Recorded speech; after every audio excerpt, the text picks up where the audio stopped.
Ladies and gentlemen, welcome back to another episode.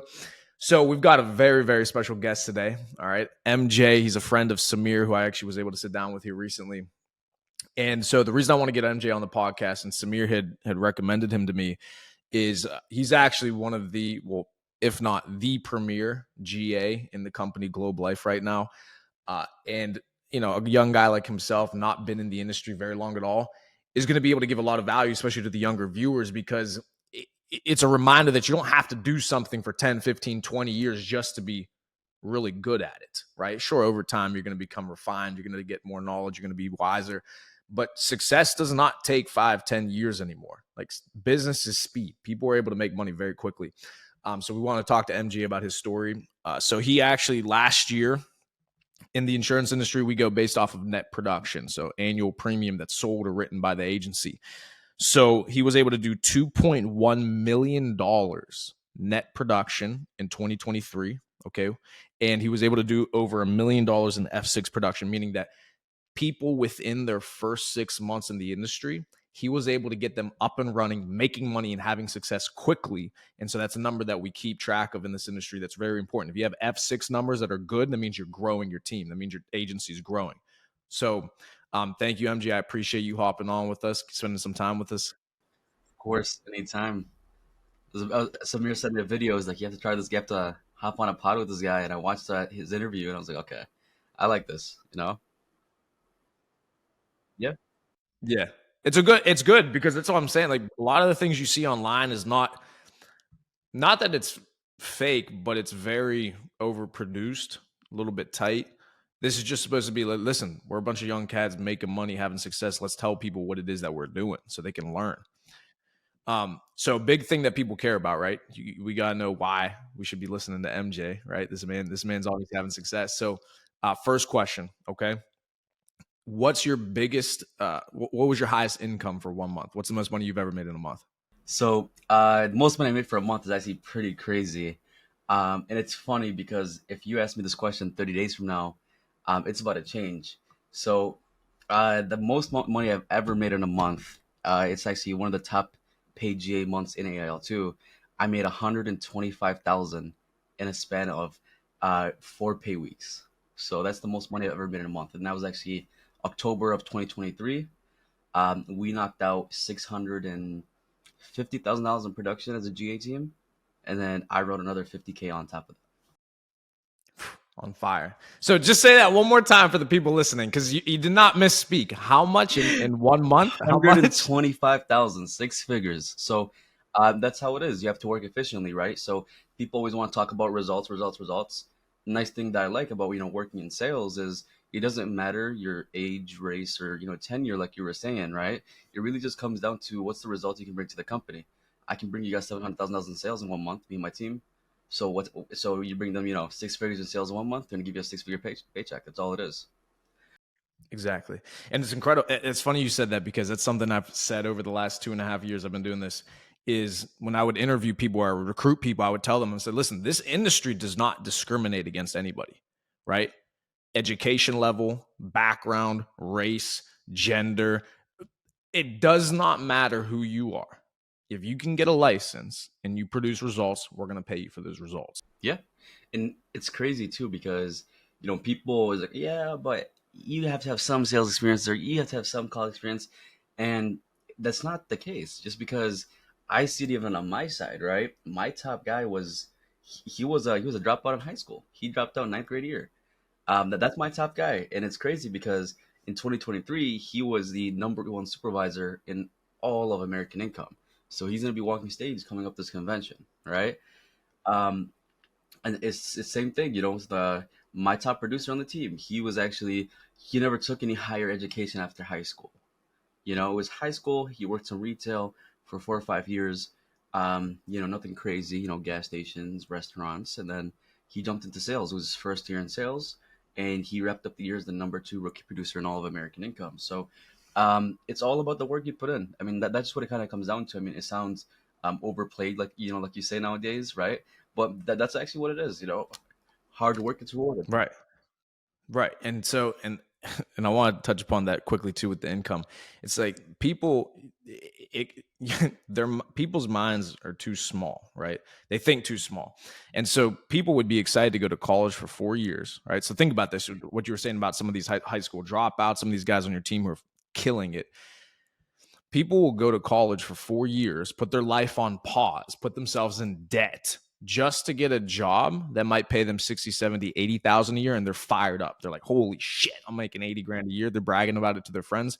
MJ made $120,000, which is like a respectable salary. Something somebody would brag about in 1 month. Like in 1 month, you hit 120, hit your bank account. So, so that's what I'm saying. Is like people don't understand. It's like you have to go a different route than everybody else is willing to go, right? I think a big part of that is because of how it's so funny because I see it too. Because obviously, so as of right now, I'm actually an MGA, right? So I took after our record-breaking year, the GA, January 1st, I got promoted to an MGA position. We're leading the company in all of MGA production. So anyway, you're going to be interviewing a lot of people, right? As you're building your agency, as you're building your franchise, your brand, you're going to sit down with people and you interview them. And it's just so funny because how often I hear, yeah, but it's commission based. I feel like that's too unsafe. There's too much risk in that. And to me, it's more so like, and obviously in the most respectful way possible, is you don't got shit you're doing right now. Like to some of the people I interview, if they're at a good job or want to whatever, I understand that. But to somebody who is jobless and not in college, and you're not gonna take this position because commission based, what do you have to lose? You're not losing a job. Worst case scenario, you go get licensed, you do training, you lose a month of your time to figure out if something's for you if it's not for you. But people are just too, programmed to where commission bad. It's not guaranteed. It's not guaranteed to get a paycheck. And to me, like it's so funny because I tell my guys when they're doing interviews, if somebody's worried about being commission based, don't hire them. Why? Because they're telling you that they don't trust their work ethic. I get excited when I sit down with somebody like, so it's commission based, so I can enroll, I can sell 3, 4, 5, 6 people. Yeah, can I make 10, 15? Is there a cap? See, I like when they ask those questions, right? Because then you show he's thinking in the right place. But if I have somebody here who for 10 minutes straight, he's gonna tell me he's the hardest worker in the room, he's motivated, he's dedicated, and then he gets scared of his commission, I just know the last 10 minutes of him talking to me was a lie because why would you be scared of commission then if all those things you're telling me are true? It's you're not capped. You're limited to your own potential. Correct. There are people who are going to ask questions that show that they think about opportunity, they think about growth, as opposed to having that negative, that small glasses half empty mindset. Like you can feel that with people. Um, and that's why I always say whenever I recruit people, and I tell my guys too on my squad, they're like, oh yeah, I'm trying to recruit people right now. I'm just, asking people if they're looking for an opportunity right now, if they're open to joining the team. I said, well, that's first of all, that's not even how you recruit. First of all, the way that you recruit to find quality people is you got to ask questions. You got to find out what they want. And as soon as somebody starts telling me they want financial freedom, they want to make money, they want to invest in real estate, they want to be, I hear everybody, I want to invest in real estate. I want to take care of my entire family. I want to retire my parents. All the right answers, great things, super exciting, awesome, super ambitious, love it. Okay, so what are you doing right now? Oh, I'm going to college. Oh, I'm working this job. Da, da, da. Okay, I got you. So you're going to school. What are you going to school for? Business or economics. I'm like, okay. So what's your game plan then with the business school? Do any of your professors own businesses? Oh no, they don't. Oh, okay. So you're going to college. You're not making any money. You're learning from people who don't have businesses, but I have a business. I'm making money. I can show you how to make a shit ton of money. I think I got a better opportunity here for you. And you create that need for them. It's like, listen, what you're doing right now is not going to get you to where you want to get to. So let me give you something that will, right? So, and to me, it's more so when it comes down to it. A lot of times, like I said, it's like that safety net, that illusion of the degree. But to me, it's like I don't want to downplay college, right? At the end of the day, we're gonna need doctors, we're gonna need lawyers, we're gonna need engineers, right? But what is college should be used for? It should be used for positions like that. I don't understand people that go to college for either an English degree or some kind of degree or position that's gonna pay you 60, 70, 80,000. If you're going to go to college, be a lawyer, pharmacist, doctor, something high paid, or a profession that you genuinely care about, right? But people going there, because they want a safety net, and they want to, and their safety net is them being a nurse making 60,000, 50,000. To me, I just don't understand that. If it's, I still believe college is important, but for, if you're gonna go be an engineer or doctor, some a higher level education where you take 4 years after your bachelor's, right? Because me, at the end of the day, so when it comes to college, I went to college, right? So I went to college. I finished. I'm actually. It's so funny, how things turned out. But I'm 17 credits away from my bachelor's. I haven't taken a class since 2021. So mom's been pushing me a little bit. Go back and just finish those last 17 credits. But I took my MCAT. I was taking the med school route. I took my MCAT. I had a, for my guys out there that know the MCAT scores, I had a 520 on the MCAT. So that's top percentile. But to me, this was supposed to be a summer job when I first started. So this was supposed to be a summer job, quick way to make some money. I had 6 months until I start school and whatnot, finish my last semester, and I started this job and I started working. And by the time I finished those 6 months, I didn't make anything great, like more so say like 120,000 a month until my first 6 months. No, right? But I was making like 7,000, anywhere from 6 to 8,000 a month, we'll say, right? And I was like, this is easy, and I'm making 68,000. That's like it's if I keep it consistent, 8,000, I'm making low six figures. And then to myself, I was like, okay, you know what? I don't want to. I want to graduate with everybody. I don't want to finish right now. Whatever.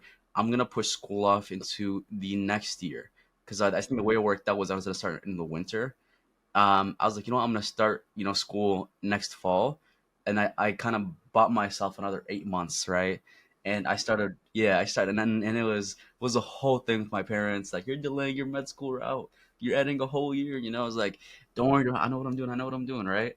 And I went to school for, I mean, I kept working for 8 months, took my first promotion to be a supervisor, and from there I just started working and working. And by the time my first year, to sort of say, I only had like 5 months on the year, right? And I probably, in those 5 months, I probably made like 30, it was like 35 grand, which wasn't too bad. And then my first official year with the company, like a full length year, right? It's funny 'cause it actually was the year of, the way it worked was because I quit for a while, personal issues, quit for 8 9 months. My first full year was 2023, the year we just finished, right? And my first full year, I actually made 430,000 out of the company. So this was the year we just finished, and now that I took my MGA promotion, it's like, if we do the same thing we did last year, which is, why wouldn't we? We have the same guys, same everything, right? I'm gonna make almost double.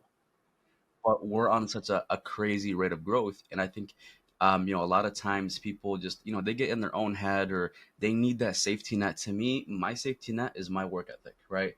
Because I know, worst case scenario, team's not producing, I'm producing, right? And especially if you're showing them the right things and you're showing them like the work ethic, that's all it is. And just I know, well, you touched a little bit about recruiting, right? So a little recruiting tidbits, everybody out there, right?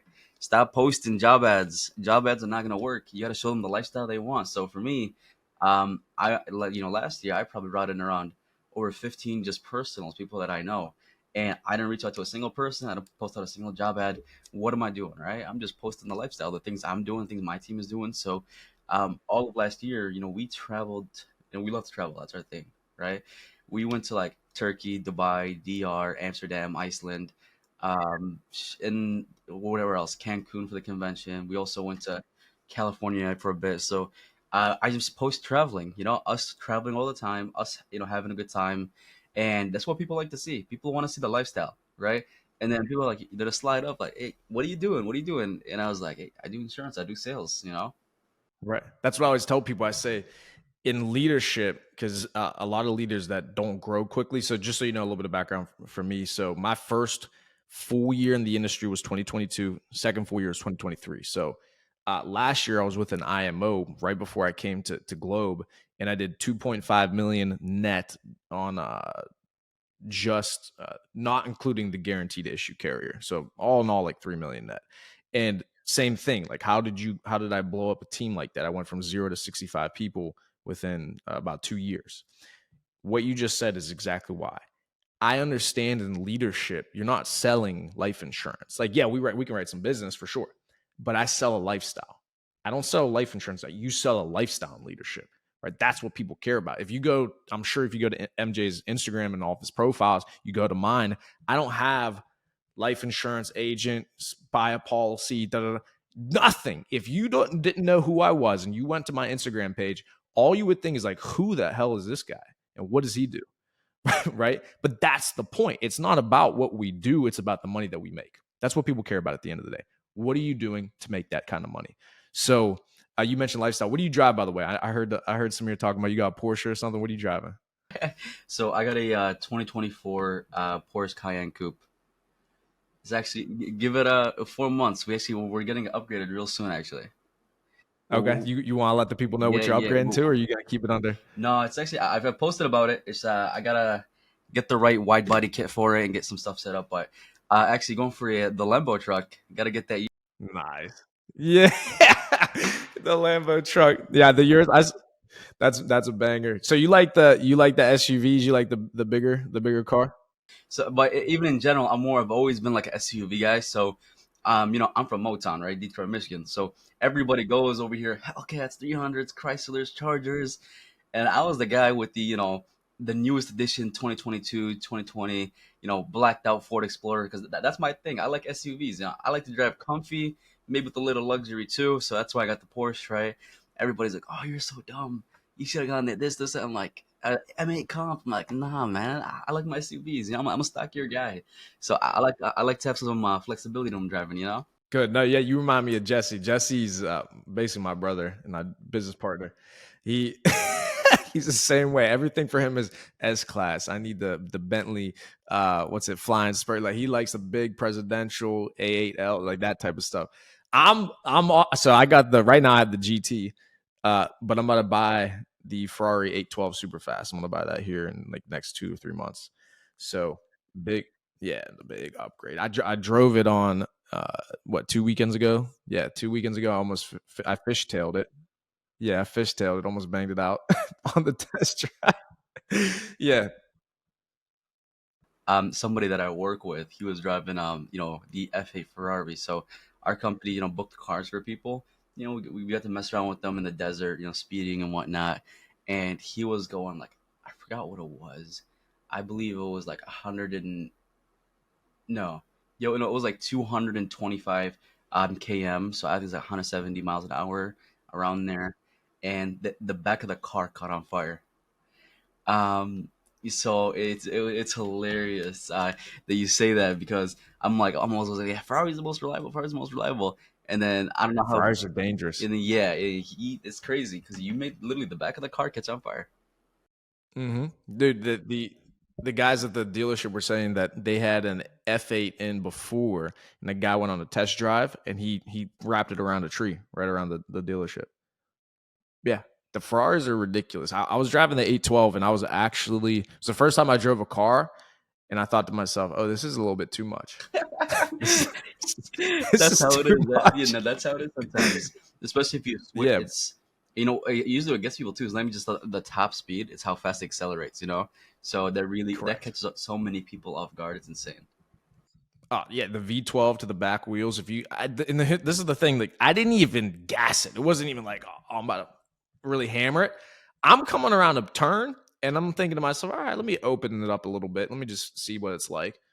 Just barely hitting the accelerator, bam, starts spinning out, and I look at the sales rep, and he looks at me. I'm like, oh, that could have been bad because I went sideways on the road. I was like, it could have been bad. Yeah, but I'm still buying it, so I'll probably be on the news soon with the totaled Ferrari. But I'm gonna get it because for the brand, you gotta do it for the Yeah, brand yeah, because I yeah. gotta let the people know Gotta do it for the gram. for sure. But that's a So nice car, that's for sure. it's fantastic. 359,000 for the people at home. I know you guys aren't shopping for that type of stuff, but just let them know. But yeah, MJ, I want to talk a little bit real quick about your background and how you got in. So everybody that's super successful, at least that I've talked to, including myself, is there's something growing up, whether it was like a traumatic point or something that clicked in your head, like where you just decided, all right, this is who I'm going to be. I'm going to be that guy for my family. I'm going to change my family's life. For you growing up, or when did it click for you, or when did you know you wanted to do big things? I mean, I feel like it's it's just the values that were instilled in me from a young age. And I think it's always been there growing up, especially as I got older and I became more mature, middle school, early high school. I've always known what I've wanted to do. And I knew whatever I'm going to do, it has to involve making a lot of money. And I've always, I've had a passion of helping people. So I've always wanted to, go to med school, become a doctor. I'm helping my family and I'm helping the people around me. But to me, it was like, I had that breaking point when I first joined. It was like, sure, I'm gonna make money as a doctor. I'm gonna help people, but my passion to help my family comes first before I help people. So that's why I stuck it out with the life insurance route.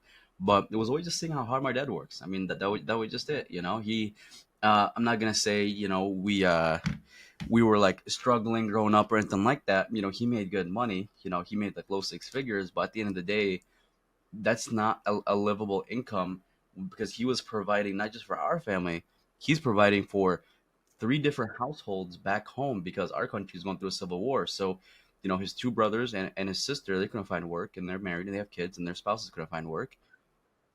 So that's Yemen. Um, yeah, so it's it was going through a civil war, my whole time growing up from like 2008 to let's say 2019. I mean, even right now it's back to some problems, but they couldn't find work. So my whole life growing up, I just see basically half his paycheck go there before we get spent it here.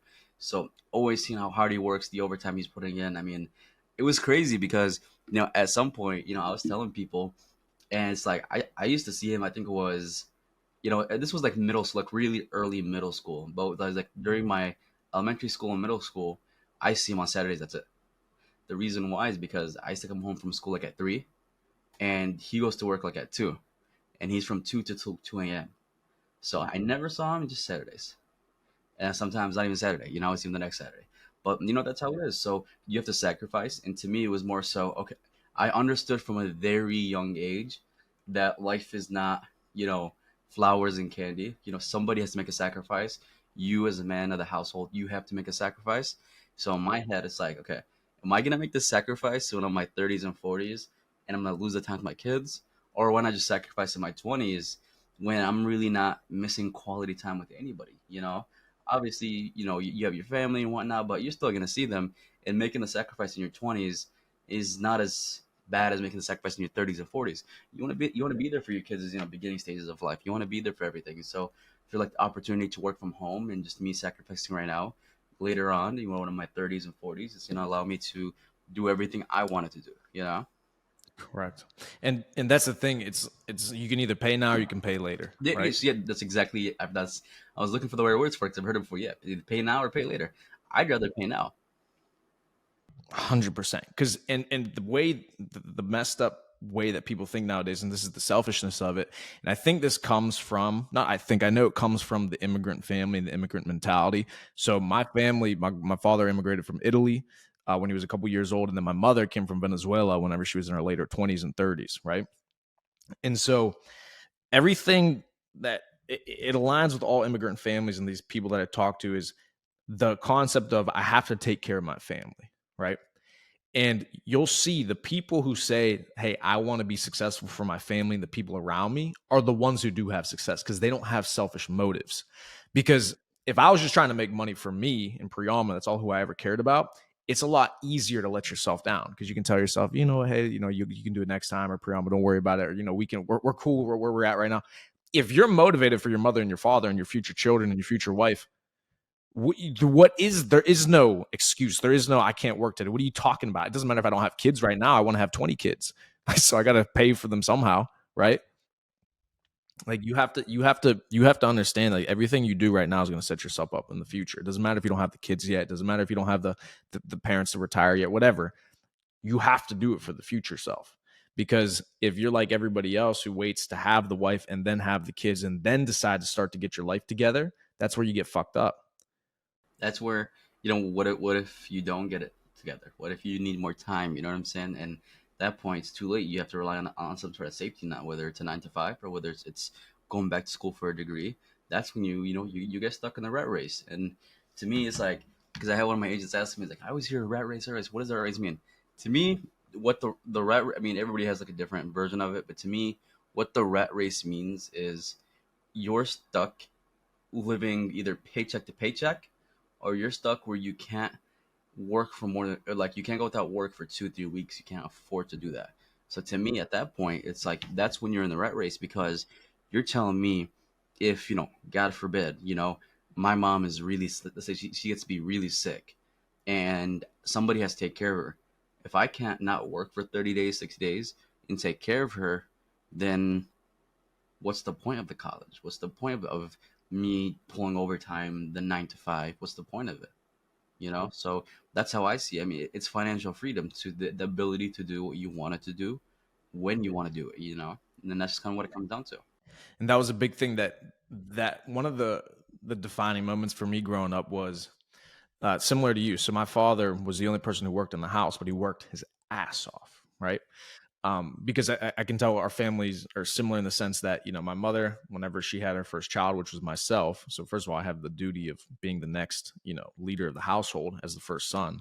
And she quit her job. And so she started working to raise the kids, as she should. And as I agree with, right? So my father had to take care of her and then the four siblings. So the four kids, all under one paycheck, making, low six figures. And it's difficult, right, to do that with a family nowadays.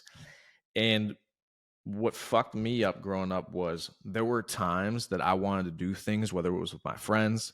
I'll never forget the one time I went to ask my mother for, it was $10 movie night at the movies. And I think I was in middle school, right? And all my buddies, everybody was invited. Boom, we're going to go to the movies. We're like seventh grade, probably like 11, 12 years old.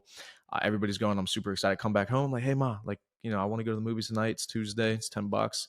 Can I have $10 to go to the movies? Never forget. She looked at me. She's like, and she said it in Spanish. She said, "No tengo ni medio." She's like, I don't have a dollar to give you, because like that's how paycheck to paycheck it was. She said, "I don't have a dollar to give you," and I'll never forget that feeling of like, fuck, like why I don't ever want to be in a position. It's not the money, but I never want to be in a position where I can't do something that I would need to do or want to do because of a piece of paper. Yeah. Or even just not even, for the people out there who are more so, say family oriented, right? It's not just about you too. I mean, I don't want to be in a position where I have to say that to my kids, or where my wife has to tell that to my kids, right?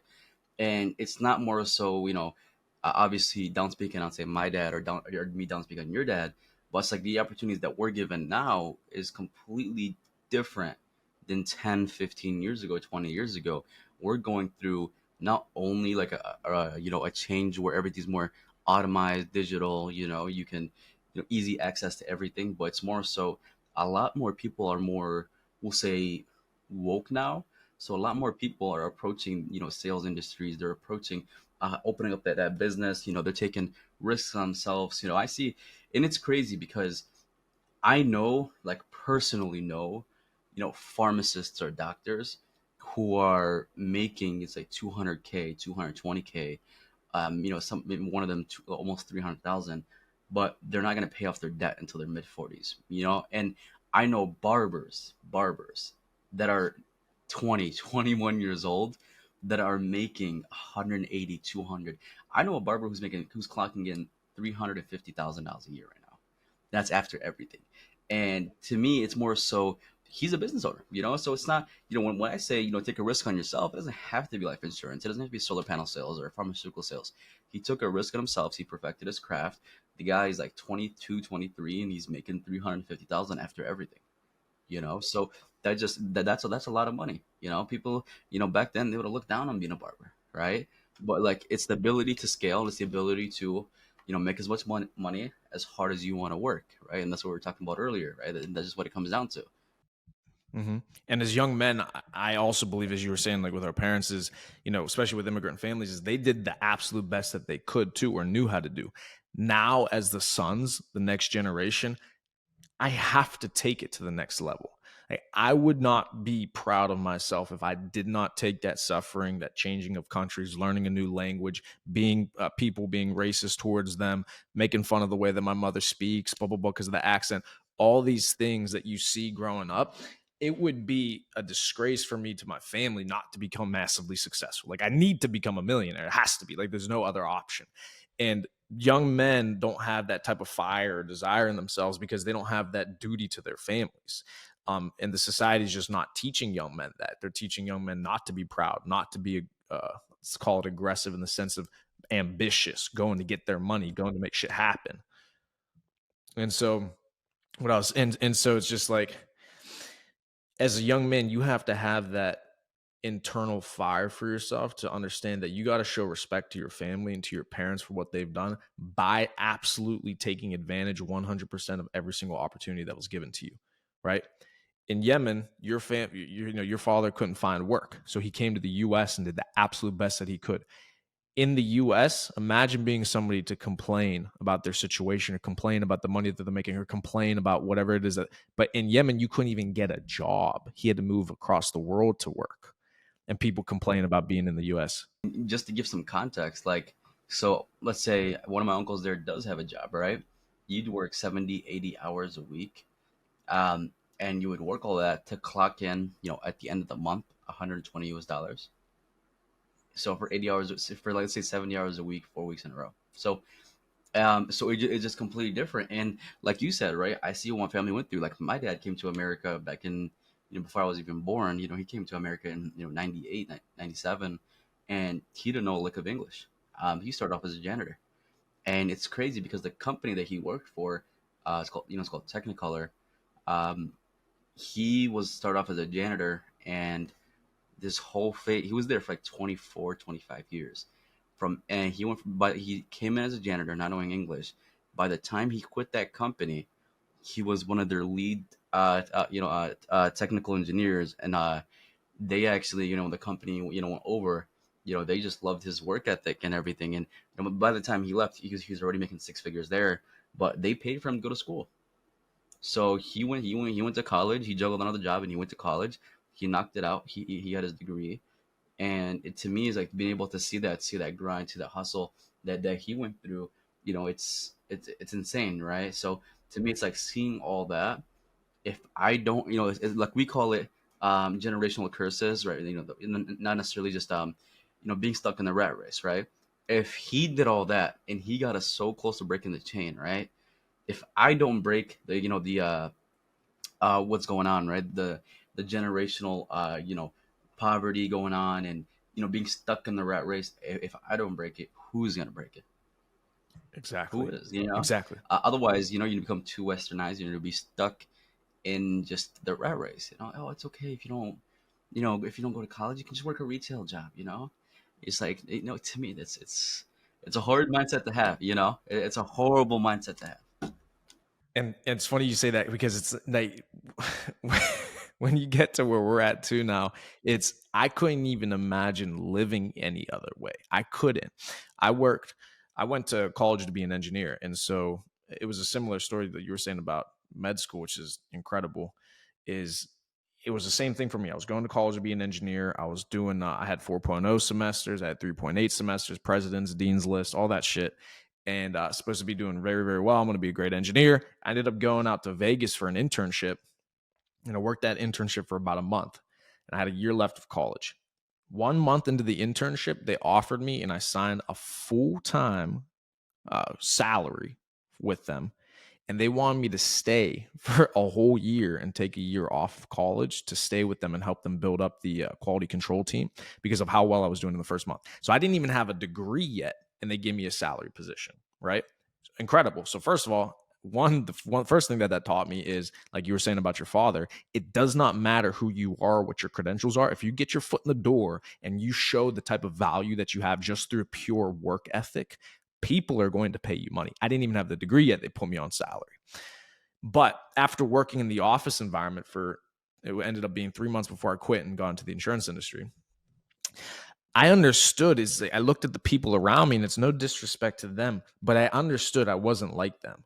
I could not sit at this cubicle, because they had me in a little cubicle and then they moved me into the office, but sit there on a computer doing Excel sheets all fucking day long and then handle a couple of phone calls, and that was like a productive day. I'm sitting here 8 hours a day thinking like I could be doing so much shit and making so much money, if I just had a way to actually influence my 2-week paycheck, I have to get out of this somehow. Like I couldn't live just show up 8 hours, go home, eat dinner, show up, go home, eat dinner, show fucking every day for the rest of my life. Cycle. And you get stuck. Why? Because like you said, then you get a paycheck. Then you start to increase your expenses. Now you get kids. Now you got a wife. Now you have to have the paycheck. Now, if you don't have the paycheck, you can't pay the bills. You can't pay for the kids. You can't, the wife's yelling at you, bitching at you, et cetera, et cetera. You're fucked. Now you're stuck. Boom. Next generation, do it again. That's and that's the crazy part. I mean, life flies past. I mean, life, it's gonna fly fast past you, right? So, it feels like yesterday where we just got hit with COVID. So it's everything flies fast. Everything is fast paced. And of course, when you take, it's not more so. It's, take a chance on yourself and then your life is fixed. No, that's not the case, right? You still have to put in the work. You still have to put in the time. You still have to put in the effort. I worked my ass off, my first year. Even last year, right? I worked my ass off. I'm talking 60, 70, 80 hour work weeks back to back to back to back to back to back to back. And it's not like I was, when we first started in January, it's not like um, I was making an insane amount of money. I was making 5,000, 6,000 a month, nothing, which is good, but it's nothing crazy. And that's to me. And then to me, I was still putting in the time. Even when I don't see the results, I'm still putting in the time. And when I started seeing the results, I didn't change nothing. I kept going, same amount of time put in. Like, I think by the time I started when I started the year, I was averaging. I think the first 6 months of the year, my biggest pay month was a 20K month. By the time the year finished, I had that month where I made 125,000, and then I had a couple 80K months. I had an 80K month, at 60K month, and that's how it is. It's not, your success is not, it's never going to be linear, right? You're never gonna, every year, it's not a salary job. Every year your pay goes up 20K. No, right? You have good years, you have bad years. You're gonna go from averaging 5K a month to, if you're building and doing the right things, you might start averaging 10K a month or 20K a month, right? So it's about what you're doing to stay ahead of the curve and just making sure everything is done the right way. Fast forward to now, and it's funny because I was talking to, my mentor about it, right? He's my brother in the business, right? I was talking to him about it. Joey G, shout out Joey G. Um, it's my first month here in January last year. I made like, I think it was $7,000, and after expense, everything came down to like five. And fast forward to this year's January, I made 62,000 in January. And it's not a push month, something crazy. We just came off a fourth quarter push, so a lot of my guys weren't working or they're slacking off, and I don't blame them. I was too, but we still had enough production and enough momentum going that I made 62,000 in January, where we just came off a big push and everybody's just tired. So to me, just seeing that 12-month difference is just insane.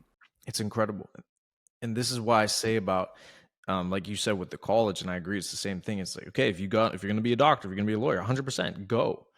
But for somebody that doesn't know what they want to do, nor wants to be in a career that's going to pay a lot as a professional, this is why college is literally decimating and destroying people, because you're going to go to college for 4 years. But if you would have spent just 1 year instead of going to college and did what MJ did, you would have gone from making $5,000 a month to 60,000, right? That's the opportunity cost. People don't factor that in. It's like, listen, it's 4 years of your life on pause. If it makes sense, fine. If it doesn't, don't go just because everybody else goes. And that's what happens. That's the trap of it. Because I felt it the same way too. It's that FOMO. Whenever everybody from high school is going to college and they're partying, you see them on Instagram, Snapchat, they're at the fraternity houses, they're getting into the frats, they're doing the events, they're going to the football games. It's like you have to go because you don't want to miss it. And I felt that personally because I remember when I got originally accepted to college, I got accepted to the University of Pittsburgh. And they actually put me in the spring semester because I applied late. So they couldn't put me in the fall semester. And so what had happened was I was still back home after high school and I was working at Five Guys Burgers and Fries. And I was literally flipping fucking burgers. And by the way, fucking stud. I did everything I did. I was the best. I was the beast on the grill, dude. You're MJ, I good was a at the grill. beast.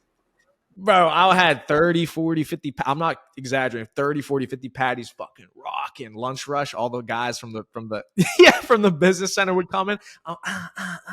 Fuck, dude, I was a professional. But the point the point is that I had a whole semester that I was still back in the hometown. All my high school friends were in college, and I was living at home, working at Five Guys for that semester. I will never forget how I felt, and now I understand why everybody goes to college. It's so many kids don't want to. They're too young. They don't understand the implications, the ramifications of going if they're not serious about their career. And they just go because everybody else goes. And then they get fucked. Relax. Take a year if you need to take a year and just sit back and think, what are your options? What's my play? What am I going to do? Try out sales. Try out something where you can take a risk and see if you can make some money. And from before, like it's not more so, college at one point in time, going for, let's say, a an English degree, going for a biology degree, but you're not going to specialize and become a doctor, then going for, become an architect or whatever it is, right? It made sense 10 years ago, 20 years ago, 30 years ago. The more time you go back, the more it made sense. Now it just doesn't make sense anymore. The average college tuition used to be $4,000 to $10,000 all 4 years. And like, oh, but inflation, blah blah. No, no, you can go check the numbers. Even 4 to 10,000 back then, you're not paying. You're basically paying, in today's money, 20K for 4 years. Nowadays, if you go to not even just an Ivy League, you just go to a good, state college, you're gonna be paying like anywhere from 4 to 8K a semester. So it's like it made sense for, and then from before, and the way they trap you too is just the high interest student loans, right? They tell you, hey, you get a student loan, but don't worry, it won't start catching interest until you finish your degree. You should finish your degree in 2 years, so that's when the interest start building on it. Blah blah blah. Like I genuinely know people who they are just stuck paying off their debt. They're either a pharmacist, doctor now, just from the student loans, right? And for me too, even like when I was in college, to me, I've always been a hard worker, and like I said, it's just the values I've seen in me. It's all I've known because it's all I've seen my dad do. So when you see that, that's all. It's all you know. I can't see it any other way, right? So even when I was in college, I was working my ass off, right? It's so funny because you mentioned that you were flipping on, burgers. I was a line cook, so I worked as a line cook at a restaurant, over, and then what do you call it? Eventually, I switched over, worked in a smoke shop, so I was a manager at a smoke shop, and at that point in time, um, I was working my ass off. I was still working 40, 50 hours while I'm doing college. Why? Because I do not want to take a student loan. I don't want to borrow money from anybody. And at the same time, I don't want to trap myself in all the interest and all the issues that come with it. So, I was literally paying every semester of college as I went. Or I would like put on a credit card to be in the semester. By the time the semester is done, it's already been paid off. Boom. See, and that's how you do it. That's how you do it. See, right there. MJ just gave you guys juice, right? Don't don't don't take out those student loans. It is a trap. It is incredible how terrible it is. Because I had to take them out for 4 years that I was in college. I took them out for myself. My parents took them out. I had the government loans, the private loans, etc. And now, fortunately, right? You work your fucking ass off. You get into an industry like this, you make enough money. Boom. Okay, yeah, I smacked them off pretty quickly. But I was over 100,000 in debt from college, right? Just from loans, and it's so funny because again, I went through it, so I know what these young cats are doing and what's happening in their mind is it's out of sight, out of mind. And so what they do is they tell you, yeah, don't worry about it until you get out of college. So you just keep taking out loans and loans and loans and loans. All 4 years, you're just loan and loan, and then for the housing, for food, everything we're getting loans for. And then you graduate, bang, they smack you. There you Yeah, go, 3 grand a that's month. how people get trapped, and it's crazy because it's I don't it's crazy because I've read about this, and I've and it's true. I mean, now that I'm going out there, buying real estate, like I said, I'm able to do those things, right? It's the government will 100%. You tell them, hey, I want 100K to go get my degree in liberal arts. They give you the 100K within 2 weeks. No credit score needed, no cosigner, nothing. They give you that student loan right away. You tell them I want a business loan. Okay, you need a credit score over 720. I need proof of income. Probably gonna need a cosigner. I'm gonna need your last 2 years of taxes, last three if you're 1099. Like, they make it so much harder to get a business loan compared to a student loan. Like, think about it. No. Like, and it's crazy because, like, when I say so much harder, like, people don't understand. As an 18-year-old with no credit history, just imagine the dumbest 18-year-old you know, or 17-year-old about to be an 18-year-old, and they go say, I want 100K for school. The government's gonna give it to them, and then I crack them on that interest. Oh, you're gonna be a freshman this year? Okay, so in 4 years, when you graduate with your degree, that's where they push the 4 year system. So you fail your classes and you take more loans to retake those classes. Uh, we're gonna start gathering the interest on it, and they'll give you that 100K, just as quick as you want it, right? But tell them you want to open a business, and you're a 25-year-old, you're a 30-year-old with you've ran businesses before. Tell me you want to open a business. They're gonna make it so hard for you to get that loan. Not even fuck the 100K for a 50K loan for a business. They're gonna make it so hard for you. But for the 100K student loan, oh man, they'll give it to you. They'll give it to you on a plate. That's how you want it. You want it cash or wired, sir? You know. Right, right. What account you need me to send this to? Just Yeah, man, it's crazy. No, because it's actually crazy. Like, because it's insane. it's genuinely entrap. Like, I personally feel like it's entrapment. I genuinely believe it's entrapment. Correct. Correct. Because they don't give you the option. Exactly. It's like, listen, we can give you 100,000, but this is the only way we're going to give it to you. So either you don't take the 100K or you take it, but you got to do what we're going to tell you to do with it. It's like, everybody's going to do what? I'm like, all right, well, I guess I'll take the 100K to go to college. It is like, if those, for those of you listening, right? If your gears aren't turning in your head and you're not understanding how the world operates at the higher level, like, I don't know what else to tell you. Like, this is what these people want to happen, because who are the ones giving the loans? The people in control, the people who have the businesses. So what are they going to do? They're going to make it easy for people to get educated to work for their businesses, but they're going to make it more difficult for them to have competition, right? Because why would they give you a business loan so easily? Why would they just hand out money for this idea and that idea, et cetera, et cetera, et cetera?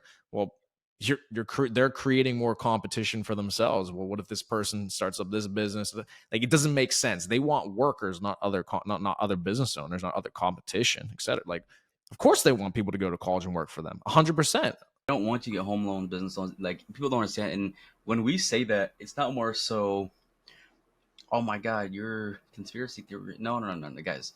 Like, during COVID, like, the owners of single family housing units has so changed so much. I think it's Big Corp owns around 43% of all single family housing units, uh, as of right now.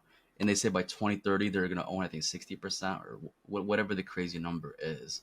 So just imagine, like they don't want you to own any businesses. They don't want you to own any houses. And the reason why, and it's not like, oh, they want control of your life, some conspiracy theory stuff. No, just think about it, in monetary gain and money, right? If I go buy a house from Paramount and I give him one payment of 100,000, did he make his money? Yeah, he made 100,000 for me, right? But there's more money in the subscription based mindset. That's why you see everything switching to subscription based, right? They want you to get a subscription. They want that Netflix subscription. They want you to get they don't want you to own a car. They want you to lease it. They want you to finance it. They want you to pay for your home, whether it's a lease, whether it's a rental, whether you have a mortgage. And the reason why is because they make more money of you paying every single month a monthly payments, because there's a small chance you're gonna miss a payment, or you're not gonna be able to afford it. Perfect. Scrap it, take it from you, give it to the next person. And they make more money off of you having a subscription based lifestyle.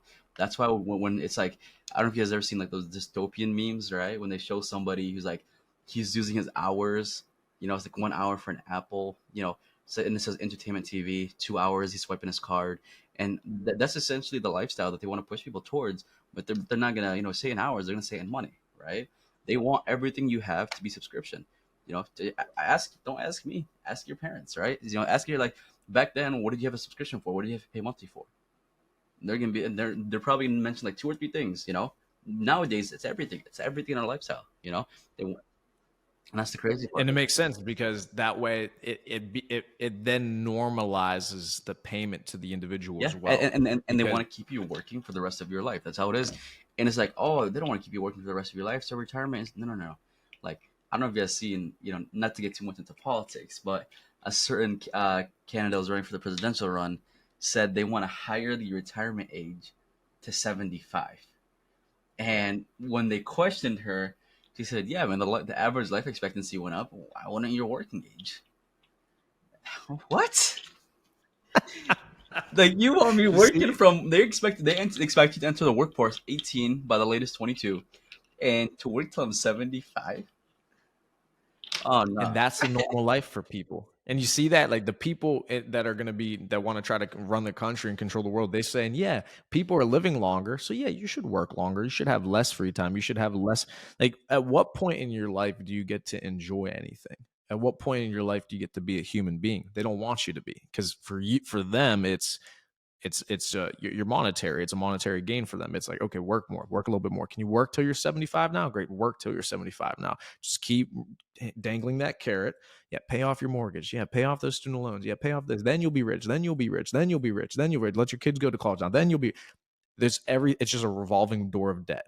You go into debt, you get debt, then you have kids, It's and then your kids it's go into it's an debt. insane cycle. And like when I say it's an insane cycle, I'll give you as an example. I got a good credit score, right? I have good proof of income, obviously, and I was looking at a house. I'm looking at a house over here. It's gonna cost like almost 600,000. All right, 30-year mortgage with a really good credit score. Like guys, I'm talking like a 770 with a credit history of buying cars and like loans and stuff like that. The interest on that house over a 30-year mortgage, the interest would have taken the house's value from 600, was 580,000. I'd have paid into the house roughly 1.2 million. And they want me to pay another 630,000 in just interest over the span of 30 years, which is just insane, guys. That just to You me, can just buy two houses. yeah, that's what I'm saying. Like if I just save up cash, buy two houses over the next 10 years, rather than making payments on this one over the next 30, yeah, it's just insane. And this is how the banks make their money. And it makes sense, because for an individual that doesn't have the cash on hand, that's how they strap you. They trap you. It's and think about how crazy this is. 30 years of your life you're going to spend paying off one property. That's the reality for 99% of Americans that even are able to afford a house nowadays. But that was the American dream. How do the banks make money? Okay, let's create an asset or something that we can sell to the average person, have them finance it, and then we will make money off of them for the rest of their life. That's the And mortgage. then I wish like 30 years was like the average because like realistically, everybody's refinancing. So many people are refinancing. So you renew the time on it, you know. But here's a little. I think was it one extra payment? I have to look into it. I have to double check this number, but I think it was either one or three extra payments a year. Will shorten your mortgage by 7 years. It was a little trick a good friend of mine put me on. But if you make, I think it was like one or I think it was three. I don't remember what number it was. Extra payments to your mortgage every year. It goes down from 30 to 23 years, which I thought was pretty cool. Yeah, I've heard of that as well before. That's smart. That's all it takes. One extra, two extra, three extra payments. That's how I got my student loans off so quickly. At first, I just did instead of paying monthly, I paid bi-weekly plus an extra. So I would pay more than what was owed, and I would pay it bi-weekly. And it's incredible how quick you can smash down those loans if you do pay them ahead and pay them more They than what's want you on their owed. payment schedule. They want you paying the bare minimum because this way they can keep charging you interest. It's insane. You have 100,000. Let's say you have a student loan. I don't know what the APR on that is. It's 8% or whatever it is, right? Your loans are gonna go up by a good amount every year. I mean, they're gonna go up by a couple $100 every single month. So it's gonna keep getting more and more expensive on you until it's like a rock you can't get off of you. That's just all it is. Mm-hmm. Beautiful. MJ, my man. Fantastic conversation, I man. I appreciate the appreciate you hopping convo. on. Appreciate having this conversation with me. Obviously, appreciate Samir for setting all this up. It's always nice to get a nice little talking in the morning. Exactly. It's good to talk to people that understand the vision, what we're doing, what we're trying to get to.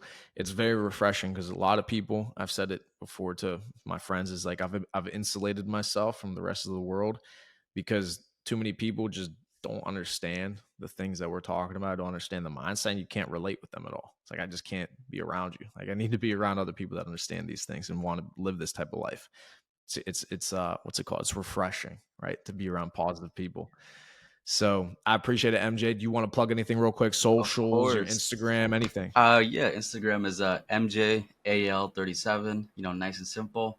But I mean, that's all I'm gonna plug. Oh man. Well, ladies and gentlemen, go follow MJ. This man's living the life. I'm telling you right now, this dude's killing it. Made $125,000 in 1 month before. And I'm telling you, and that's gonna go up. That number's gonna change after March because we're in March Madness right now. Oh yeah, no, it's gonna double up in March. I'll tell you that. Yeah, yeah, that number's gonna be a lot bigger in March. So if you want to learn how to make that kind of money, reach out, hit him on Instagram. You guys know where I'm at, etc. But MJ, I appreciate you, man. Have a good rest of your March, and we'll definitely link up again soon. All right. Link up at convention. Yes, for sure. Yeah, exactly.